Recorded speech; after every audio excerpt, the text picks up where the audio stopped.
आज की क्लास में मॉडल्स के बारे में पढ़ेंगे।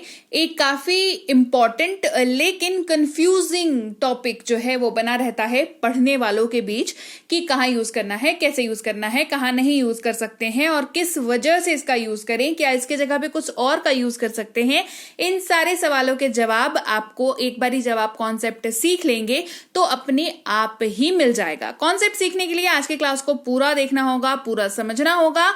तो क्लास को चलिए शुरू करते हैं।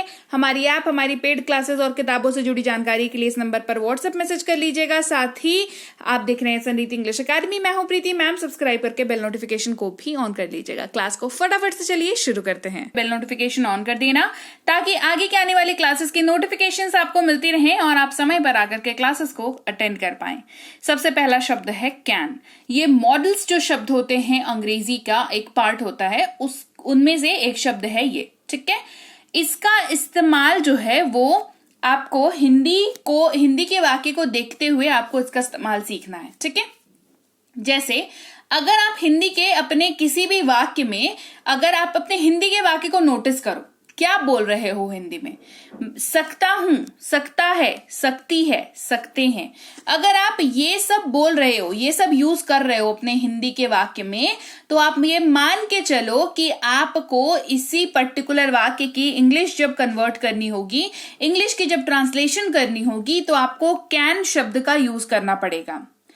आपको सिर्फ एक बात का ख्याल रखना है जब आप कैन को यूज करें। कैन जो है वाक्य में योग्यता को दिखाता है। हमेशा किसको दिखाता है? योग्यता, यानी कि एबिलिटी को दिखाता है। कुछ कर पाने की क्षमता कह लो, योग्यता कह लो, एबिलिटी कह लो। अगर वाक्य आप जो बोल रहे हो हिंदी में वो डायरेक्टली या इनडायरेक्टली इस बात के ओर इशारा कर रहा है, योग्यता की ओर इशारा कर रहा है, तो अब तो 100% उसकी अंग्रेजी में कैन का यूज किया जाएगा। वे अंग्रेजी बोल सकते हैं, दे कैन स्पीक इंग्लिश, ये योग्यता है, राइट। वह तैर सकती है, शी कैन स्विम, ये भी एक योग्यता है। तो दोनों ही क्योंकि योग्यता है तो कैन का इस्तेमाल करके ये वाक्य ट्रांसलेट हुआ। वहीं पर अगर वाक्य में सकता हूं, सकता है, सकती है, सकते हैं तो इस्तेमाल हो रहा है, लेकिन उसकी अंग्रेजी में मे का इस्तेमाल करेंगे कब? जब आपका वाक्य जो आप बोल रहे हो उसमें डायरेक्टली या इनडायरेक्टली संभावना दिखाने का कोशिश किया जा रहा है, अनुमति मांगने की कोशिश की जा रही है, या अनुरोध यानी कि रिक्वेस्ट दिखा रहा है। वो वाक्य आपका क्या दिखा रहा है? या तो संभावना दिखा रहा है, यानी कि कोई संभावना बन रही है, पॉसिबिलिटी बन रही है। अनुमति यानी कि परमिशन के बारे में बात कर रहे हैं, या रिक्वेस्ट के बारे में बात कर रहे हैं अगर तो आपको अंग्रेजी में मे का इस्तेमाल करना है।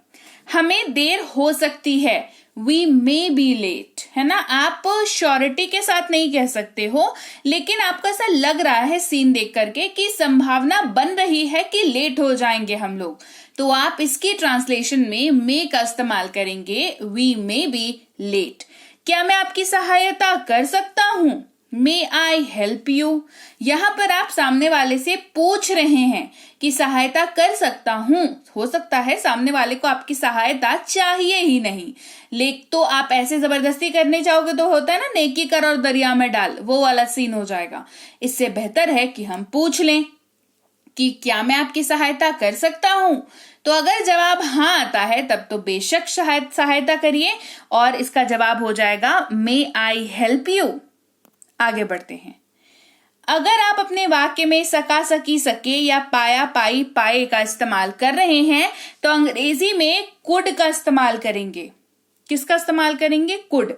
मैं ये काम कर सका, मैं ये काम कर पाया, मैं वहां जा सका, मैं वहां जा सकी, है ना। ये अगर आप यूज कर रहे हैं तो कुड का यूज करेंगे। और कुड जो है, कुड की भूमिका क्या होती है? कुड वाक्य में क्या दिखाता है? ये वाक्य में भूतकाल की योग्यता के बारे में बात करता है। क्यों? क्योंकि कुड जो है वो कैन शब्द का पास्ट है। क्या है? कैन शब्द का पास्ट फॉर्मेट है कुड। ये वाक्य में भूतकाल की योग्यता के बारे में बात करता है, यानी कि पास्ट एबिलिटी के बारे में बात करता है, या सुझाव को भी दिखाता है। मतलब कुछ वाक्य आपको ऐसे भी मिल जाएंगे जो सुझाव दिखाने वाले होंगे, लेकिन वहां पर भी आपको कुड इस्तेमाल होता हुआ दिखेगा।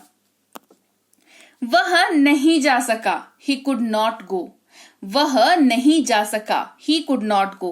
हम अच्छे से पढ़ाई कर सके, we could study well। हम अच्छे से पढ़ाई कर सके, we could study well। बढ़ते हैं आगे, बात करेंगे कुड के साथ जब बी लगता है। कुड और कुड बी इसलिए साथ में पढ़ा रही हूं क्योंकि बहुत सारे लोगों को कुड और कुड बी में कंफ्यूजन होती है, क्योंकि उनको लगता है हो सकता था की जगह पर भी कुड का यूज कर सकते हैं। But let me make it clear कि हो सकता था या हो सकता है, ये पॉसिबिलिटी दिखाने की बात करता है। ठीक है, ऐसा हो सकता था, वैसा हो सकता था, है ना, वैसा हो सकता है ना, ये वो अपने घर पर हो सकता है, इस तरीके की बात हम कर रहे हैं। ये पॉसिबिलिटी दिखाने की बात हो रही है। तो अगर ऐसा सा सीन बन रहा है वाक्य में, तो अंग्रेजी में कुड बी का यूज करेंगे। जैसे वह अस्पताल में हो सकता है, he could be in the hospital। वह अस्पताल में हो सकता है, he could be in the hospital। संभावना जताई जा रही है। क्लियर? वह बीमार हो सकता था, he could be sick। he could be sick। वो बीमार हो सकता था, he could be sick।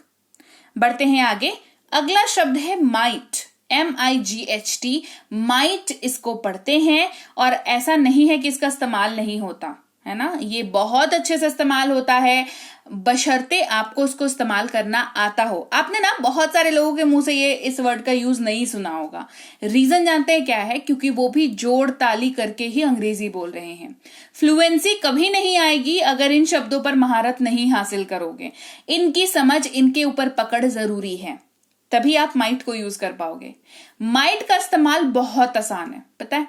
वाक्य की शुरुआत में, अपने हिंदी वाक्य को नोटिस करो, आपके हिंदी वाक्य की शुरुआत में शायद लिखा हुआ है और उसके लास्ट में सकता है, सकती है, सकते हैं, तीनों में से कुछ एक लिखा हुआ है। तो ये समझ लो कि अंग्रेजी में माइट का यूज करने का टाइम आ गया है। ये वाक्य में संभावना को दिखाता है, पॉसिबिलिटी को दिखाता है, क्योंकि शायद लगा हुआ है। इट्स वेरी ऑब्वियस, है ना। शायद बारिश हो सकती है, कहेंगे it might rain. It might rain. उन्हें शायद देर हो सकती है, they might be late. They might be late. फिर है विल। ये शब्द फ्यूचर को दिखाता है, इसका मतलब गा गे गी होता है। वे घर जाएंगे, दे विल गो होम। मैं पढ़ाई करूंगा, आई विल स्टडी। तो ये वाला हिंदी का जो वाक्य है वो हम फ्यूचर को दिखाने के लिए बोलते हैं और इस वाक्य की अंग्रेजी में विल का इस्तेमाल होता है। तो सिंपल है ना। फिर है वुड। इनको साथ में क्यों पढ़ा रही हूं? क्योंकि इन दोनों का ही जो मतलब होता है ना, वो होता है गा गे गी। मतलब अगर वाक्य के अंत में गा गे या गी का इस्तेमाल कर रहे हैं तो आप या तो विल का इस्तेमाल करेंगे या तो वुड का इस्तेमाल करेंगे। लेकिन समझ आपकी तब होगी साबित जब आप ये डिसाइड कर पाएंगे कि आपको विल का इस्तेमाल करना है या वुड का इस्तेमाल करना है। विल, जैसा कि मैंने आपको बताया, फ्यूचर के वाक्य को दर्शाता है ना। मैं जाऊंगा, मैं करूंगा, मैं खेलूंगा, मैं पढ़ूंगा, है ना, ये सारा वाक्य। वहीं पर वुड जो है वो हमेशा संदेह के बारे में बात करता है, डाउट के बारे में बात करता है, या पॉसिबिलिटी यानी कि संभावना को जताता है, या फ्यूचर में होने वाले परंतु पास्ट में कहे जाने वाले वाक्यों के बारे में बात करता है। जैसे वह परीक्षा उत्तीर्ण करेगी, हमने कहा she would pass the exam. अब ये इसमें she will pass the exam क्यों नहीं कहा हमने? क्योंकि भाई कल किसी ने नहीं देखा है, हो सकता है वो एग्जाम पास ना करे।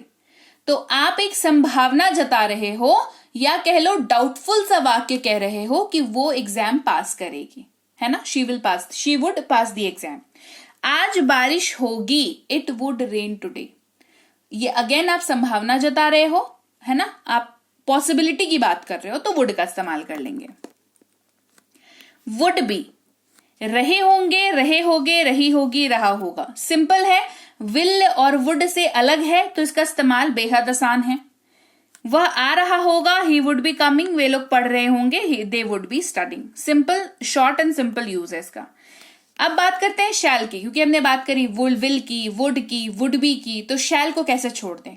शैल को छोड़ेंगे नहीं, समझ लेंगे क्या होता है, लेकिन समझ तक ही सीमित रखेंगे। रीजन बीइंग कि शैल का इस्तेमाल अब व्यावहारिक तौर पर स्पोकन इंग्लिश में नहीं किया जाता और शैल जो है उसका मतलब होता है गा गे गी, पहले यूज होता था। अब जो मॉडर्न इंग्लिश है उसमें या मॉडर्न ग्रामर है कह लीजिए, उसमें इसका प्रयोग आपको नहीं दिखेगा। फिर है शुड, जिसका मतलब होता है चाहिए। ये हमेशा वाक्य में सुझाव, सलाह यानी कि सजेशन को दिखाता है। बेसिकली जब आप किसी को ज्ञान दे रहे होते हैं कि तुमको ऐसा करना चाहिए, तुमको वैसा करना चाहिए, तुमको ये नहीं करना चाहिए, तुमको पढ़ना चाहिए, है ना, ऐसे वाले वाक्य में। जैसे उसे सुबह जल्दी उठना चाहिए, she should wake up early. उसे कड़ी मेहनत करनी चाहिए, दे शुड वर्क हार्ड। सलाह है, सामने वाला करेगा नहीं करेगा कोई गारंटी नहीं है, आप सलाह ही दे सकते हो। तो सलाह देना है तो शुड का इस्तेमाल करें। शुड बी, जिसका मतलब होता है होना चाहिए। उसे घर पर होना चाहिए, he should be at home. उन्हें दयालु होना चाहिए, दे शुड बी काइंड। फिर है मस्ट, जिसका मतलब होता है अवश्य चाहिए। ये वाक्य में दृढ़ आवश्यकता को दिखाता है, फर्म नेसेसिटी को दिखाता है, यानी कि ऐसी कोई चीज जिसके बारे में आप बात कर रहे हो, आप सिर्फ बात नहीं कर रहे हो या सिर्फ आप कोई ज्ञान देने के लिए बात नहीं कर रहे हो, आप खुद भी उस चीज पे बिलीव करते हो, तो आप मस्ट का यूज करते हैं। उसे अवश्य जाना चाहिए, ही मस्ट गो। उन्हें अवश्य कार खरीदनी चाहिए, they must buy a car. फिर बात करते हैं हैव टू की। ना है, नी है या फिर ना पड़ता है, नी पड़ती है। ये थोड़ा सा हटके मैं शब्द बता रही हूं, 2-3 आपको, है ना। जो वाक्य में क्या करता है, दृढ़ निश्चित आपको जो है मजबूरी को दिखाता है ना। हैव टू, मुझे जाना है, उसे करना पड़ता है, ऐसा करके, है ना। ये इस्तेमाल आयुर्वेदे के साथ होता है। ये वाक्य में फोर्स्ड परिस्थितियां यानी कि फोर्स्ड सर्कमस्टांसेस को दिखाता है, जहां पर आपके कंट्रोल में कुछ नहीं है, आपको करना पड़ रहा है, किसी भी वजह से हो, राइट। जैसे मुझे जाना है, आई हैव टू गो। हमें पढ़ाई करनी है, वी हैव टू स्टडी। वहीं पर हैज टू भी सेम मतलब होता है, खाली इसका एप्लीकेशन अलग होता है। ही, शी, इट और किसी भी नाम के साथ हैज टू का यूज होता है। उसे पढ़ाई कर। तो लीजिए भाई, ये थी आज की क्लास। तो क्लास अगर आप यहाँ तक देख रहे हैं, इसका मतलब है कि आप बहुत सीरियस हैं अंग्रेजी बोलने को लेकर के, और यकीन मानिए ये क्लास आपके बहुत काम आएगी अंग्रेजी बोलने को लेकर के। तो क्लास कैसी लगी कमेंट करके मुझे जरूर बता दीजिएगा। क्लास को लाइक और शेयर तो आपने कर ही दिया होगा। आप देख रहे हैं संरीति इंग्लिश अकेडमी, मैं हूं प्रीति मैम। सब्सक्राइब करके बेल नोटिफिकेशन भी फटाफट से ऑन कर दीजिए।